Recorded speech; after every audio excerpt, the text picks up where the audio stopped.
तो खबर जम्मू कश्मीर से आ रही है कि जहां तक पूर्व कांग्रेस के नेता गुलाम नबी आजाद की बात की जाए, जिन्होंने फिलहाल डेमोक्रेटिक प्रोग्रेसिव आजाद पार्टी जो शुरू करी थी कांग्रेस पार्टी छोड़ने के बाद, पहले ही अटकलें लगाई जा रही थी कि शायद वो लोकसभा चुनाव लड़ेंगे। लेकिन फिलहाल बताया जा रहा है कि डीपीएपी की तरफ से अनंतनाग राजौरी की जो पार्लियामेंट्री कॉन्स्टिट्यूंसी है, वो किसी और लीडर का नाम सामने अभी फिलहाल नॉमिनेट किया गया है, नाम सामने रखा गया है डीपीएपी की तरफ से। यवर हमारे साथ जुड़ रहे हैं फिलहाल, लेकिन एक रिएक्शन सुन लेते हैं पार्टी की तरफ से क्या आ रहा है, क्योंकि ये पहला टेस्ट होने वाला था गुलाम नबी आजाद के लिए, उनकी एक पॉपुलैरिटी का, उनकी नई पार्टी का, कि उसके बाद जब से उन्होंने कांग्रेस पार्टी को छोड़ा।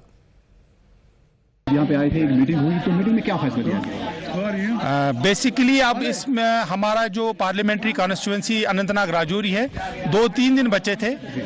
जनाब गुलाम नबी आज़ाद साहब ने हमारे जितनी भी यहाँ पर लीडरशिप है साउथ कश्मीर की, उनकी मीटिंग ले ली। उसकी सदारत खुद जनाब गुलाम नबी आज़ाद साहब कर रहे थे और इसमें बहुत चीज़ों पे हमने डेलिब्रेशंस की और फाइनली मेरा नाम आगे आया और मैं अपनी लीडरशिप का बिलखुसूस अपने कायद जनाब गुलाम नबी आज़ाद साहब का शुक्रगुजार हूं कि उन्होंने मुझ पे भरोसा किया और मैं कोशिश करूंगा इंशाल्लाह अपनी पार्टी और अपनी लीडरशिप अपने कायद।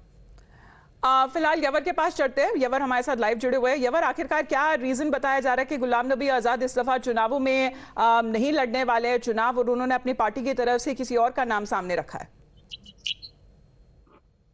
Well, exactly as I like this test. First of all, this was the first test of the Ghulam Nabi Azad after he left the Congress and from his own DPP, that's the Democratic Progressive Azad Party. And yesterday, the party said that he won't contest in the upcoming polls. Earlier, the party nominated him for the Anantnag Rajuri seat.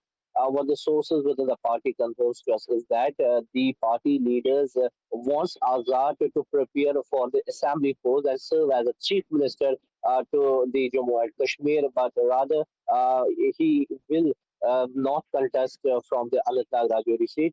The party has to say that the leadership wants Azad not to go back to the parliament and hence gave his preparation for the upcoming polls. So somehow we are witnessing that this was the first test of the DPAP. Somewhere we witnessed that he was contesting against the Mehbooba Mufti and the National Conference of Mia Altaf. Somehow this development came in a light yesterday. Now the party has decided to field the advocate Salim Pare from the Anantnag Rajuri. तो उन्होंने फिलहाल decide करा है कि इस दफा वो लोकसभा के चुनाव नहीं लड़ेंगे। ये बड़ी खबर आ रही है जम्मू कश्मीर से, जहां तक अगर बात की जाए गुलाम नबी आजाद की। धन्यवाद आपका यवर हमारे साथ जुड़ने के लिए। खबर महाराष्ट्र से भी आ रही है, क्योंकि यही